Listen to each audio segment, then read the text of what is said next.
Baik, Assalamualaikum warahmatullahi wabarakatuh. Alhamdulillahi rabbil alamin. Wassalatu wassalamu ala asrafil anbiya'i wal mursalin wa ala alihi wa sahbihi rasulillahi ajmain. Perkenalkan, nama saya Hafiz Asidik dengan nomor NIM 2510201009. Saya dari program studi Pendidikan Agama Islam dengan dosen pengampu Bapak Hedi Rusman MA. Di sini, di dalam video ini saya akan menjelaskan beberapa hal berkaitan dengan mata kuliah akidah dan akhlak. Baik, pertama di sini kita akan berbicara terkait dengan akidah. Akidah berasal dari bahasa Arab yaitu aqoda yang artinya suatu keterikatan atau suatu simpul.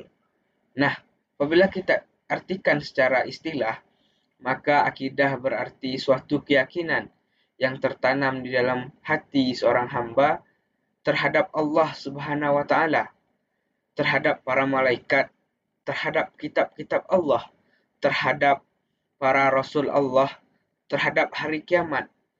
Begitu pula terhadap qada dan qadar. Nah, lalu bagaimana cara kita untuk menerapkan akidah di dalam kehidupan kita sehari-hari? Yang pertama, apabila kita meyakini bahwa kita beriman kepada Allah Subhanahu wa taala, tentulah kita akan senantiasa mengerjakan segala amalan yang diperintahkan dan meninggalkan segala amalan yang disuruh untuk ditinggalkan. Nah, yang kedua, apabila kita meyakini akan adanya para malaikat, maka kita akan senantiasa selalu berhati-hati di dalam menjalani kehidupan kita sehari-hari. Yang kedua, kita akan berbicara tentang akhlak. Akhlak berasal dari bahasa Arab, yakni khuluq, yang artinya perangai, tingkah laku atau kebiasaan. Jika kita artikan secara istilah, akhlak adalah sifat yang tertanam di dalam jiwa yang darinya muncul suatu perbuatan secara spontan tanpa perlu dipikirkan atau dibuat-buat.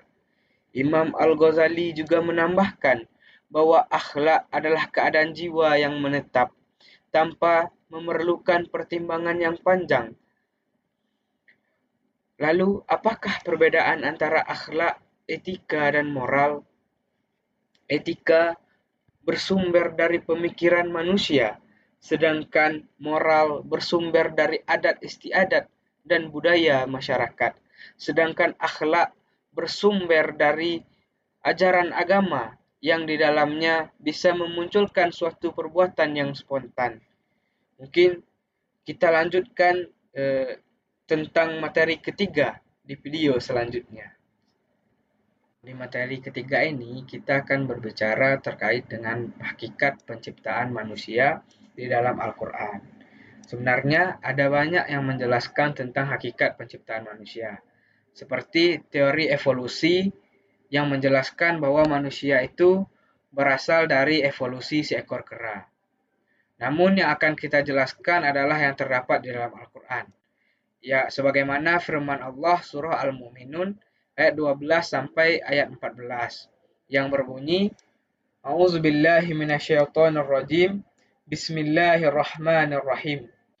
Walaqad khalaqnal insana min sulalatin mintin. Sungguh kami telah menciptakan manusia dari saripati yang berasal dari tanah.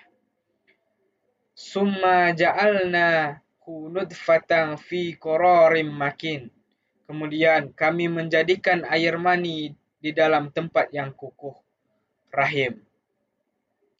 Summa khalaqna nutfatan alaqata fa khalaqnal alaqata mudghatan fa khalaqnal mudghata idhaman fa kasawna idhaman lahman summa ansha'nahu khalqan akhar. Fatabarakallahu ahsanul khaliqin. Kemudian air mani itu kami jadikan sesuatu yang menggantung darah. Lalu sesuatu yang menggantung itu kami jadikan segumpal daging. Lalu segumpal daging itu kami jadikan tulang belulang, lalu tulang belulang itu kami bungkus dengan daging. Kemudian kami menjadikannya makhluk yang berbentuk lain. Maha suci Allah, sebaik-baik pencipta. Nah, di dalam ayat tersebut dijelaskan bahwa manusia diciptakan dari saripati tanah hingga menjadi berbentuk seperti manusia sebagaimana yang sering kita lihat. Lalu apa eh, lalu apa tujuan Allah menciptakan manusia di permukaan bumi ini? Dari penelusuran saya di dalam Al-Quran, saya mendapatkan dua dalil. Yang pertama, ada Quran surah Al-Baqarah ayat 30, yaitu wa idz qala rabbuka lil malaikati inni ja'ilun fil ardi khalifah. Ingatlah ketika Tuhanmu mengatakan bahwa ia hendak menciptakan khalifah di bumi atau pemimpin di bumi. Lalu yang kedua, terdapat pada surah Az-Zariyat ayat ke-56 yang berbunyi wa ma khalaqtul jinna wal insa illa liya'budun. Tidaklah aku ciptakan jin dan manusia kecuali untuk beribadah kepadaku. Jadi seyogyanya kita diciptakan oleh Allah di permukaan bumi ini untuk senantiasa beribadah kepadanya dan untuk senantiasa taat kepada perintah-perintahnya. Baik, di materi keempat ini kita akan menjelaskan terkait dengan aliran Khawarij, yaitu aliran yang pertama kali muncul menurut sejarah Islam. Yang mana aliran Khawarij ini muncul diakibatkan adanya perang Siffin, perang di antara Ali bin Abi Thalib dengan Muawiyah bin Abu Sufyan. Yang mana pada awalnya kaum Khawarij atau aliran Khawarij ini merupakan barisan terdepan di garda Ali. Namun dikarenakan mereka kecewa dengan keputusan tahkim, mereka keluar dari barisan Ali. Adapun ajaran-ajaran pokok dari kaum Khawarij ini, yang pertama yaitu pelaku dosa besar ialah orang yang kafir atau keluar dari Islam. Mereka memiliki pemikiran yang khas terkait dengan iman, yang mana iman diyakini dengan hati, dilafazkan dengan lisan, lalu dikerjakan dengan anggota tubuh. Jadi barang siapa yang tidak beriman, maka mereka jatuhi hukum kafir. Lalu apa ciri-ciri dari kaum Khawarij ini? Yang pertama, mereka mudah mengkafirkan sesama muslim. Yang kedua, mereka orangnya keras dalam beragama. Yang ketiga, mereka rajin beribadah namun minim literasi.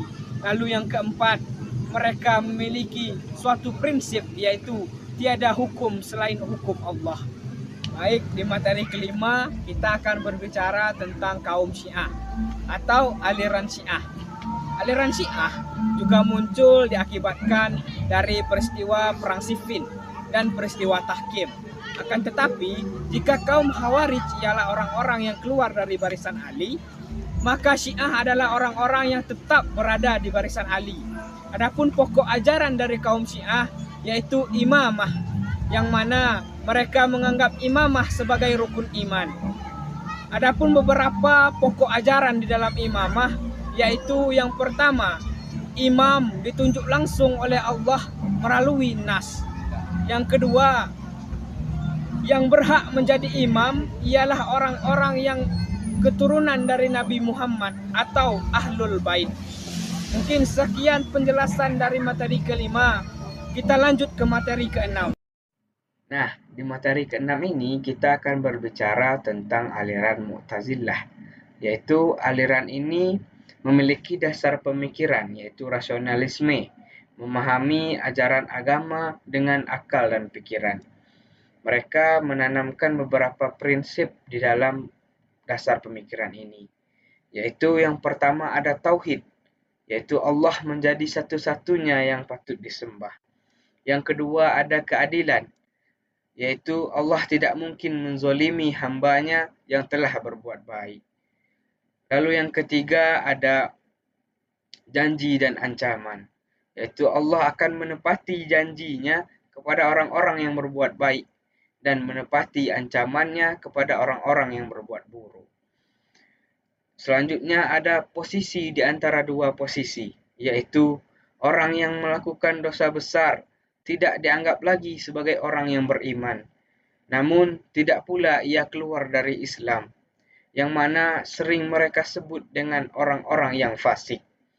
Lalu yang terakhir ada amar ma'ruf nahi mungkar, yaitu kewajiban untuk mengajak melakukan yang baik dan meninggalkan yang mungkar. Di materi ketujuh pula kita akan berbicara tentang aliran Asy'ariyah beserta pula dengan kontribusinya bagi Ahlus Sunnah wal Jamaah. Adapun pokok-pokok ajarannya ialah yang pertama, mereka menegaskan nama-nama Allah atau sifat-sifat Allah yang terdapat di dalam Al-Quran. Akan tetapi mereka menolak akan penyerupaannya dengan makhluk dan menolak pula akan peniadaannya. Yang kedua, mereka meyakini bahwa Al-Quran adalah kalam Allah yang qadim atau tidak diciptakan. Yang ketiga, mereka menegaskan bahwa manusia memiliki usaha di dalam perbuatannya, namun perbuatan tersebut diciptakan oleh Allah. Yang keempat, mereka menerima akal sebagai alat untuk memahami agama. Akan tetapi, wahyu adalah sebagai sumber yang utama. Adapun kontribusi mereka di dalam teologi Ahlus Sunnah wal Jamaah, yaitu yang pertama, menjadi salah satu mazhab teologi utama dalam Ahlus Sunnah wal Jamaah. Yang kedua, memberikan landasan teologis yang kokoh bagi praktik-praktik ibadah dan tradisi keagamaan yang umum di kalangan umat Islam. Lalu yang terakhir, mereka menjembatani antara kelompok rasional seperti Mu'tazilah dengan kelompok-kelompok tradisionalis seperti Ahlul Hadis. Nah, di materi ke-8 ini kita akan berbicara tentang pokok ajaran aliran Maturidiyah beserta dengan perbedaannya dengan Asy'ariyah. Yaitu pokok ajarannya ialah yang pertama ada dalil perlawanan arad, yaitu dalil yang menyatakan bahwa alam semesta ini tidak mungkin tidak diciptakan, dikarenakan di dalamnya terdapat beberapa keadaan yang berbeda, seperti baik dan buruk, siang dan malam. Nah, selanjutnya ada dalil tentang terbatas dan tidak terbatas, yaitu menyatakan bahwa alam semesta ini memiliki keterbatasan di segi bendanya. Lalu yang ketiga ada dalil tentang kausalitas, yaitu dalil yang menyatakan bahwa alam semesta ini tidak mungkin mengadakan dirinya atau alam semesta ini tidak dapat memperbaiki dirinya sendiri apabila mengalami kerusakan. Lalu apa perbedaannya dengan Asy'ariyah? Maturidiyah lebih menekankan kepada peran akal dan memberikan kebebasan bagi pemikiran manusia. Dan mereka juga beranggapan bahwa keimanan itu tidak naik dan tidak pula turun. Sedangkan Asy'ariyah lebih menekankan kepada keterbatasan akal dan menunjukkan dominasi kehendak Allah melalui konsep usaha. Dan mereka beranggapan bahwa iman itu bisa naik dan bisa pula turun. Di sini saya akan menjelaskan materi ke-9 dan ke-10, yaitu terkait dengan akhlak kepada diri sendiri maupun akhlak kepada orang lain. Nah, adapun akhlak kepada diri sendiri, yaitu yang pertama iffah, menjaga kehormatan diri dengan tidak melakukan hal-hal yang berbau maksiat. Yang kedua ada zuhud, yaitu hidup sederhana, tidak terlalu berlebih-lebihan terhadap dunia. Yang ketiga ada tawadu, yaitu rendah hati dan tidak sombong dalam menjalani kehidupan. Yang keempat ada amanah, yaitu dapat menjadi orang yang dipercaya dan menjaga kepercayaan orang lain. Yang kelima ada syukur, yaitu senantiasa berterima kasih kepada Allah atas nikmat dan rahmat-Nya. Yang Keenam, ada sabar, yaitu tabah dalam menerima ujian maupun dalam menerima nikmat dari Allah. Yang ketujuh, ada sidik, yaitu menjadi orang yang jujur dalam menjalani kehidupan sehari-hari. Kemudian ada akhlak kepada orang lain. Yang pertama ada husnuzon, yaitu senantiasa berprasangka baik kepada siapapun. Dan yang kedua ada tasamuh, yaitu tidak membeda-bedakan antara yang satu dengan yang lainnya.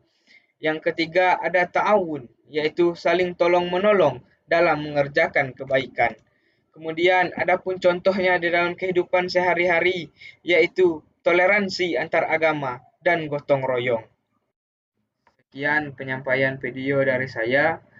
Lebih dan kurangnya saya mohon dimaafkan dan saya meminta maaf atas kesalahan-kesalahan yang saya lakukan di dalam pembuatan video ini. Wassalamualaikum warahmatullahi wabarakatuh.